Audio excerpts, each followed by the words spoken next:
So it's with great pleasure that I'll hand over to the artist, John Borrack, and that we also acknowledge once again both John and Gillian Borrack for their more than generous gift to the city. Thank you.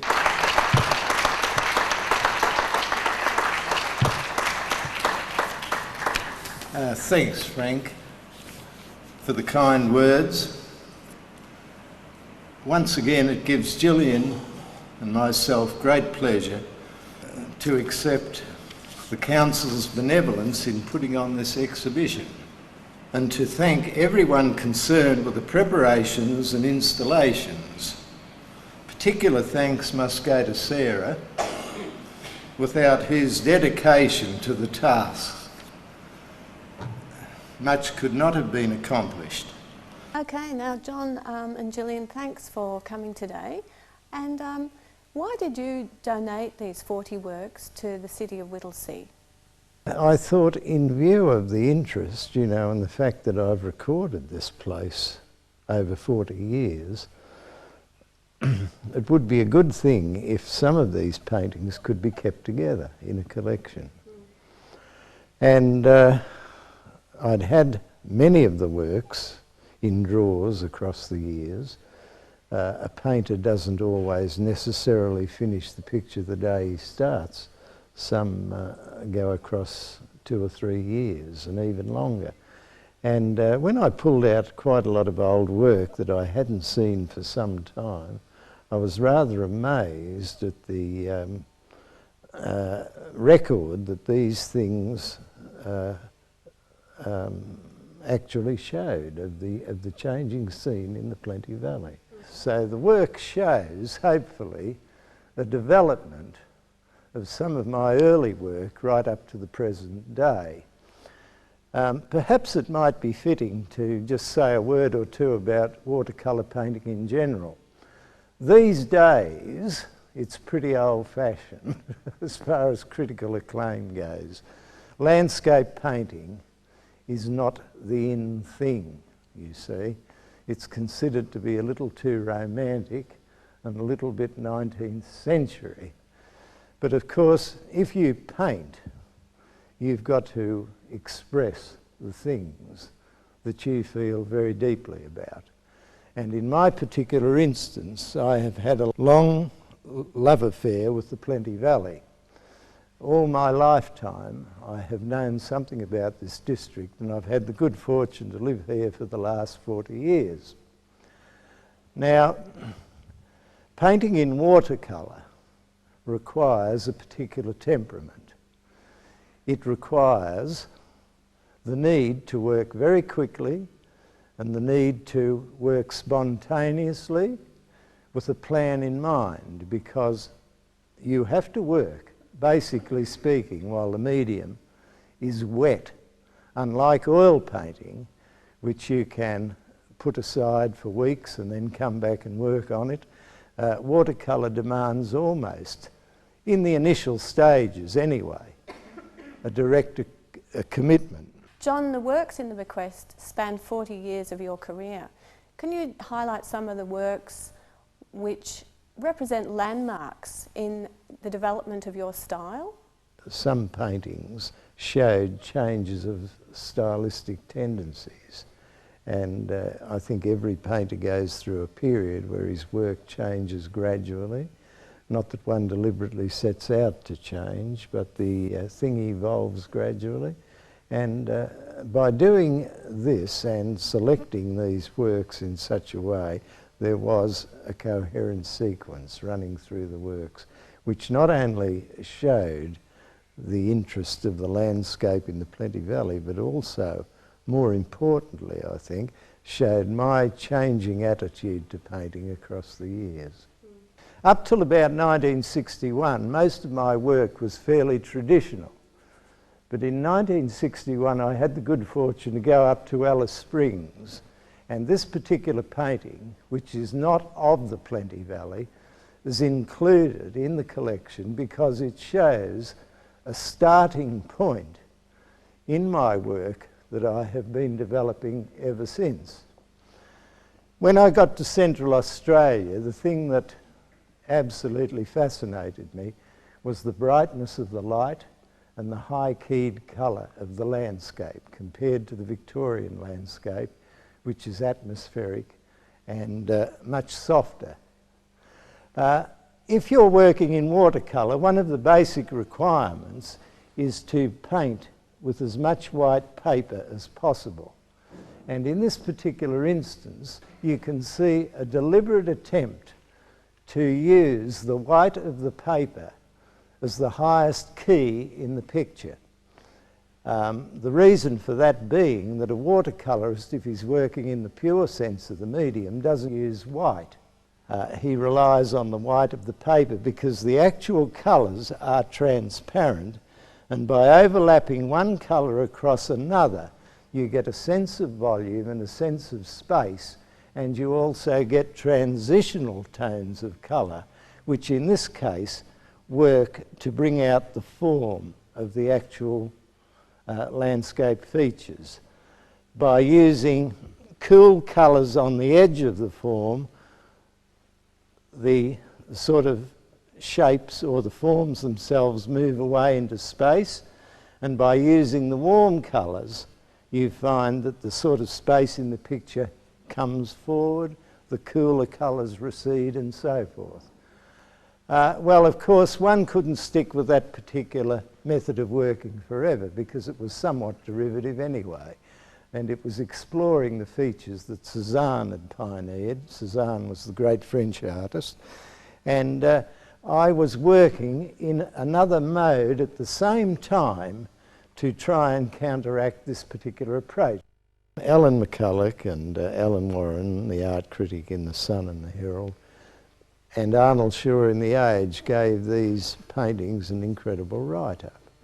And Alan McCulloch was very specific in saying that the paintings were a great sort of change from what was usually exhibited in the fragile medium of watercolour, and that I was breaking new grounds in this particular medium. Well, anyway, that particular painting is included to show a transitional stage from my early work right up to the present day. Now, this particular picture here was painted in 1961 at the same time as the Alice Springs painting was done.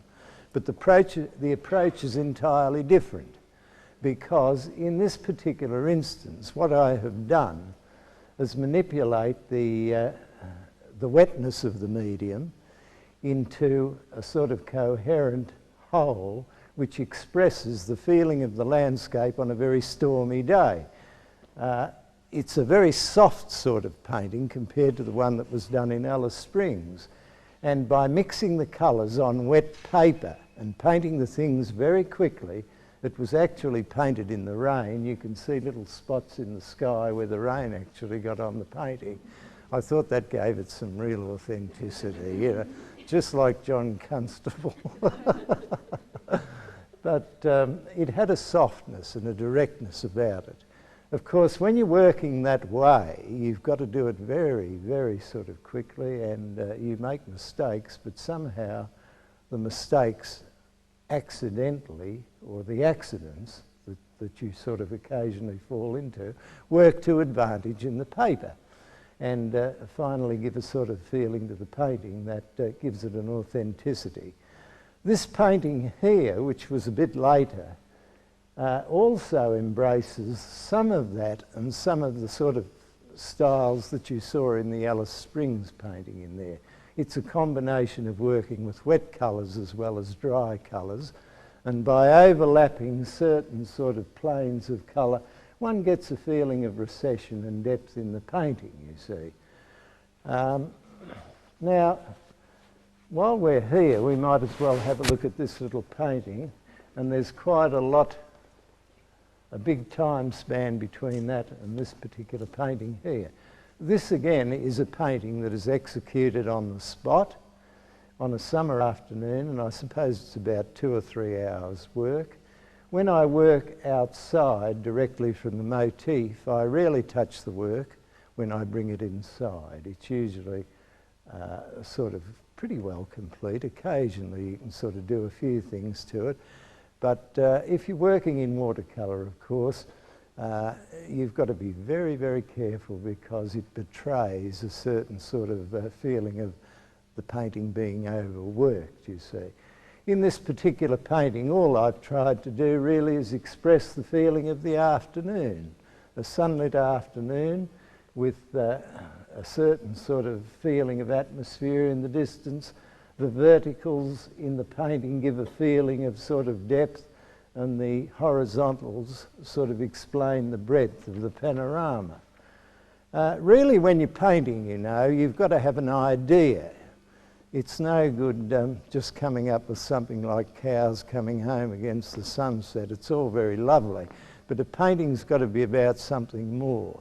It's got to be about structure, it's got to be about form, or it can be about colour, it can be about light, but it's got to be something that you can get your teeth into. Not just a pretty photograph, you know. It goes further than that. So to me, painting is really a sort of reaction to what one sees and feels in the landscape about. And that's what I try to do. I try to bring out a mood or a feeling, and whether the thing is topographically accurate or not is the last thing that matters. If we move over to this particular picture on this wall here, which is a large painting of Strath Creek, also not in the Plenty Valley, but not very far away. I felt that this painting at the time, in 1965, I think it was successful because it gave a sort of feeling of monumentality to the type of landscape that one gets in northern Victoria with the bald hills. Having painted in Alice Springs and having gone through a long apprenticeship of looking at the work of Cézanne and so forth, I felt that I was coming to grips with the sort of planes in the landscape, the feeling of sort of light on the forms and so on, and above all, this monumentality, which is a unique feature of the Australian landscape itself.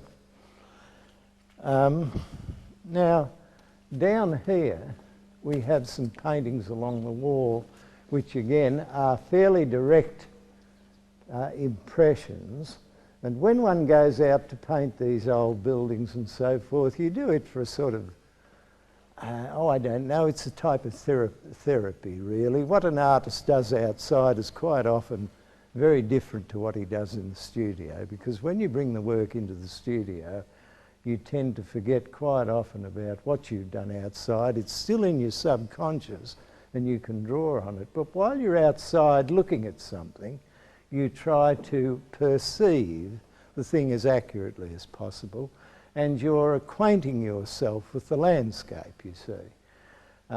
This is a fairly literal study of an old farmhouse under the trees and so on, and as is this one. But at the same time, they do evoke a mood or a particular time of day, which is very important in landscape painting. This particular picture here was started on a frosty morning, and had I not been on the particular site at that on that occasion, I wouldn't have come up with that idea, you see. It was the very fact that I saw that and I had to do something about it.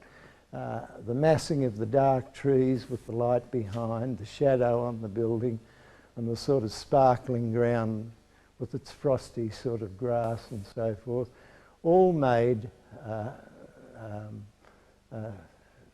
gave me sort of a concept to paint a picture. Gillian, would you like to add some more to why the works had never been exhibited before? They were given to the city of Whittlesea? I suppose some of them hadn't been exhibited because they were given to me over the years. We actually bought our land at Mernda in 1961, so the Federation year was 40. We'd been ratepayers in the city of Whittlesea for 40 years. So that when John first brought up the idea of giving a collection of paintings to the city of Whittlesea, which was, I guess, partly prompted by the fact that for probably 30 years we had been involved with various aspects of the city of Whittlesea, and in particular conservation and heritage. I guess it's our way of saying to the ratepayers of the city of Whittlesea and future ones that we are grateful that it's been there for those 40 years as we've experienced it, and as John's recorded it and shown how he feels about it, not only in the literal sense but in a kind of spiritual affinity he has with the land around here. So we decided that 40 works was fairly appropriate, 40 works for 40 years. And then when John started to put the collection together, he had gaps in it that he needed paintings, and so I've collected them over the years. Each year John lets me choose one for my birthday, and in other areas, for other reasons, he's given me other paintings, and I've also collected and bought a lot of other people's work as well. So I have a collection of paintings that belong to me. So he asked me would I give some of those paintings to fill up the gaps in the 40 years where he felt that there was something missing, and so I was happy to do that, except for a couple where I was a bit reluctant, but it's nice to see them again each time it's exhibited, and so that was, you know, why some of them hadn't been exhibited. Others, for various reasons, didn't go into exhibitions, and John just keeps them in his plan press drawers, and there they stay, having not met the fate of some of the others that were done, or many of the others that were done that were burnt because they didn't measure up. Those ones stayed in the plan presses, and there they were, waiting to be discovered again. Some of them probably even John hadn't seen for 20 years. This particular painting here now is verging on the abstract because I've cut out the horizon line completely. It's just looking into a hillside, and it works on a series of verticals. The eye moves around the picture rather than back into depth. And if you look at these abstract paintings up here, which are the later sort of concept in my work, you will see that the thing that's really turned me on there is the colour. It's an attempt really to work with colour chords, much the same as a musician does, I suppose. You know, he works with chords, and they all sort of blend in harmony and so forth. Well, in this particular instance, I looked out the studio window and I saw this terrific sort of heat haze. So to translate that into the watercolour medium with a basic sort of minimal approach to painting was a very difficult task to do. The more one put in the landscape, the more cluttered it became, and the less the feeling of the heat and the sort of vastness and the emptiness of the whole place. So one had to be very restrained about that. In this particular one here, it shows a transition of daylight into night, really. It's painted about 6 o'clock on a winter evening, almost as it was dark, and you get this sort of unfolding of colours coming across the landscape and evoking some sort of feeling of mystery, I guess, or probably, to be quite honest, the way I felt about it myself when I painted that particular picture. The same with these two paintings here. They are really fields of colour in which one is trying to see what happens when one puts one colour next to another. And that's probably one of the hardest things about painting, putting a tone of colour next to another tone of colour and making it work. From a painting point of view, I mean. Difficult thing to do. Now, when you're working on this scale, of course, it's almost impossible to do that type of thing outside. You've got to do it in the studio because the painting paper, the board or whatever you're working on, has to be absolutely saturated with colour, and it has to be wet, because if the colour dries out, you get different marks in the painting itself. So the whole thing's got to be worked with big brushes. You've got to have a clear plan in mind what you're going to do, and it's got to be done as directly as possible. of course you make a lot of mistakes, and some paintings suffer the inevitable fate. We came back from overseas and we were living in the bush at Eltham, and we were surrounded by these incredible white gums, you know, and my idea was not just to paint the white gums in a pictorial sort of way, but to try and come to terms with some sort of structure and feeling for form and volumes and so on.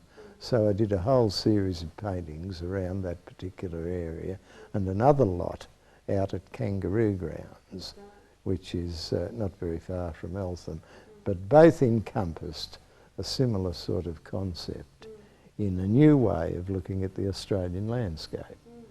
Because what I was becoming very much interested in was structure and form, and how to escape from the sort of impressionistic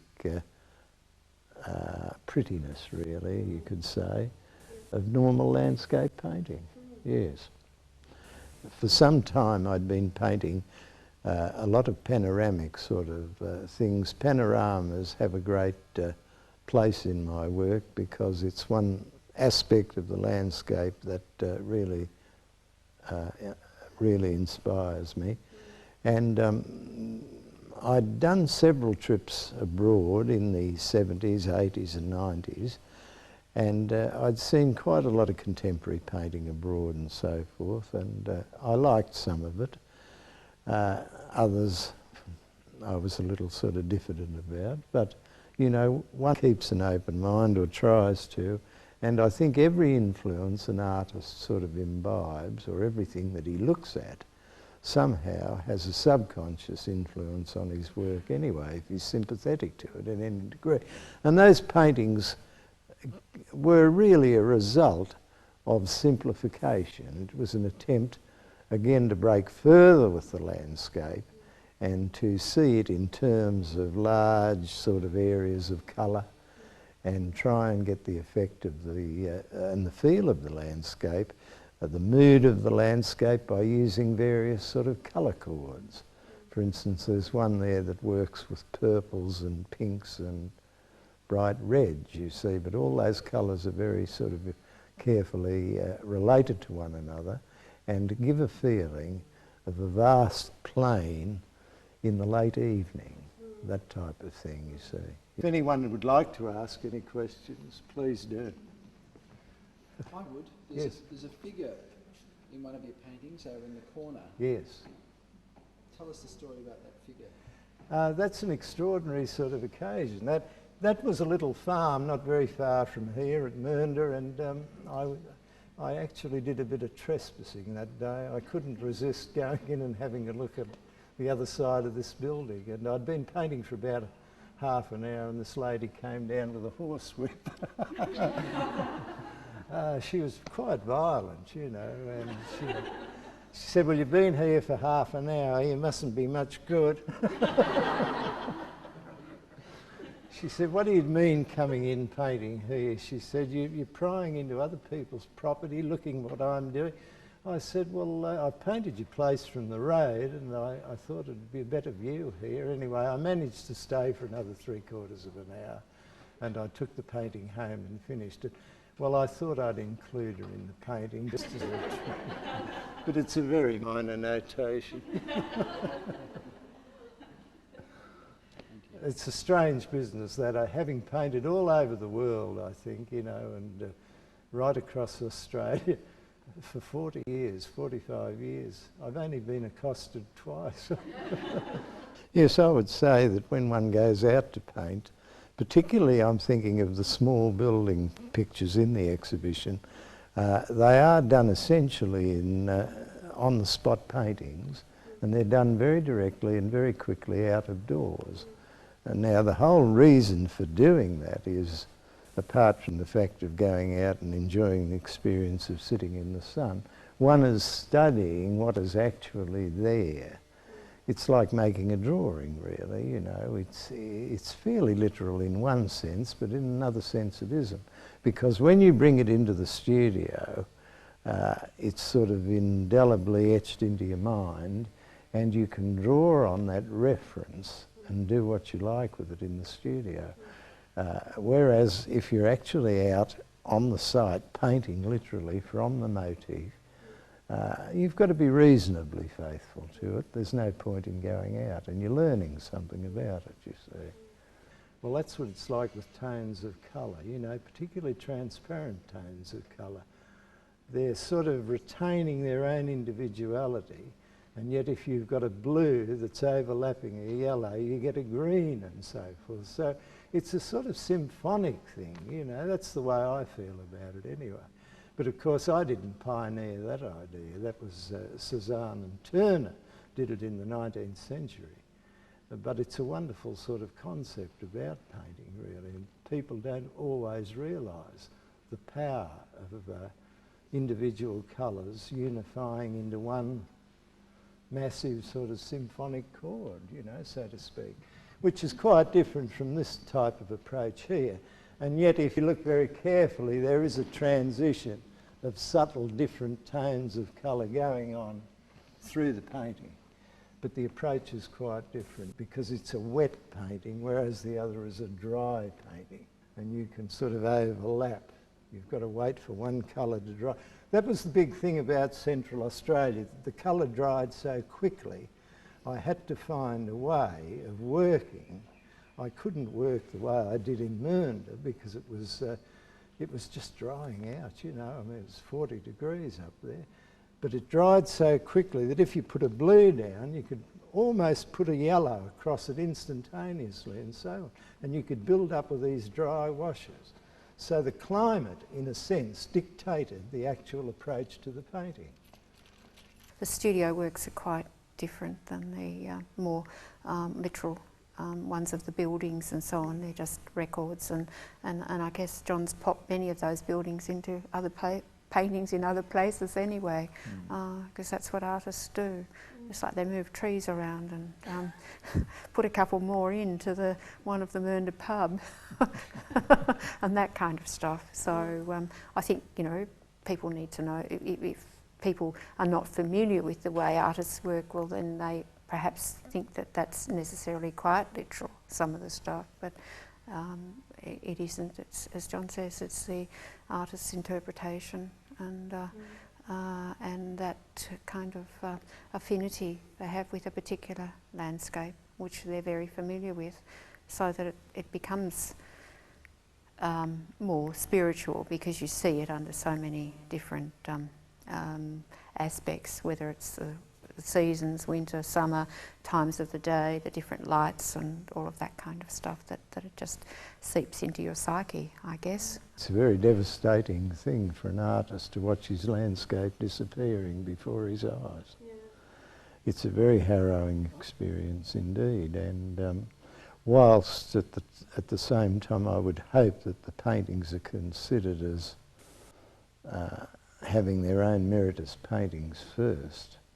The second reason, of course, is that they do illustrate the landscape. It was an attempt just to find a way of simplifying the actual foliage and the sort of masses of the red gum against the sky. And I completed this painting and I was very dissatisfied with it. So I thought, well, I've got to do something about this. You know, I worked myself up into a real emotional state that day. So I had a few cigarettes and I came back. And I turned the painting round and got a big brush and I scrubbed the whole thing down.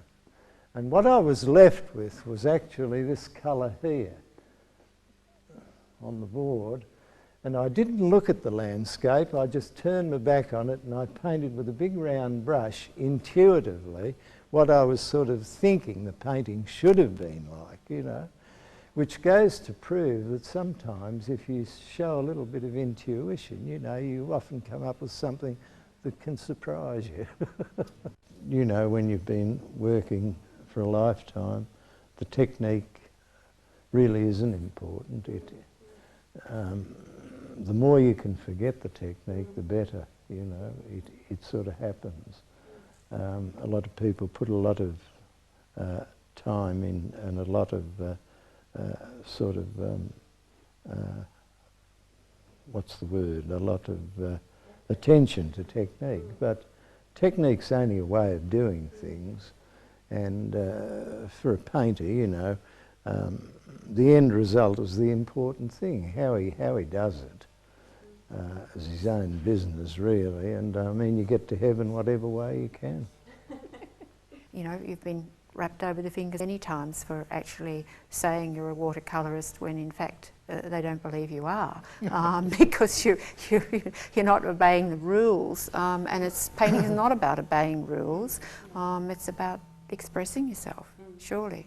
One of the things people say, do you like coming back looking at these works? Well, a lot of them were in drawers for nearly 20 years when I decided to give the actual Bequest to Whittlesea, and a lot of them were in an incomplete state.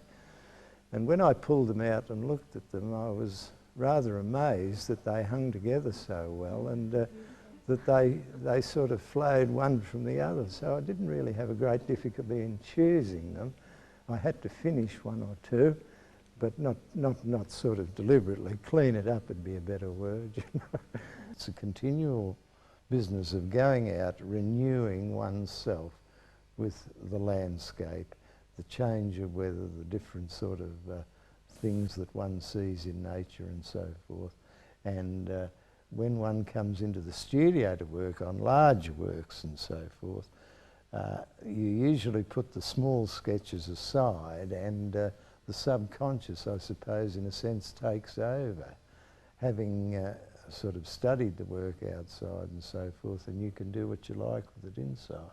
But it's very important to go to nature because it continually renews your sort of vision and your spirit and so forth.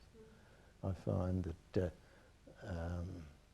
leaning on nature, you know, is terribly important for me, because not only does it show the vastness and the sort of greatness of the universe and everything else, but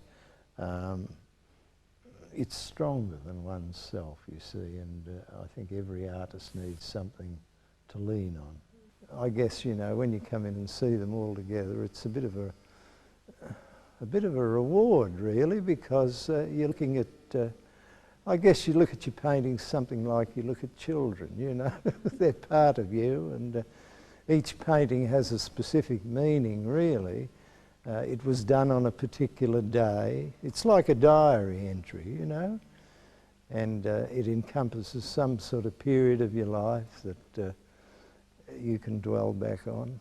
Of course, only the artist knows that.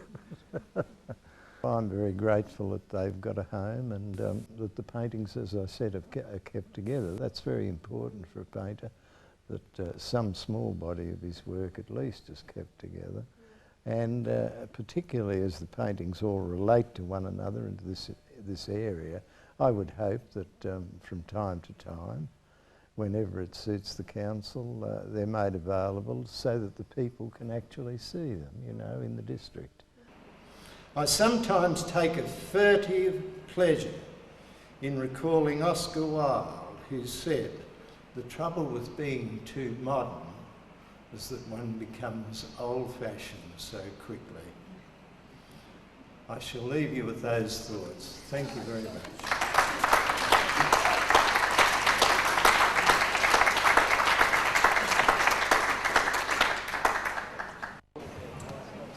Thanks very much for those words, John. Could I invite people now to partake of some refreshments and purchase a catalogue and have a good look around the exhibition. Thanks very much for coming. Yes.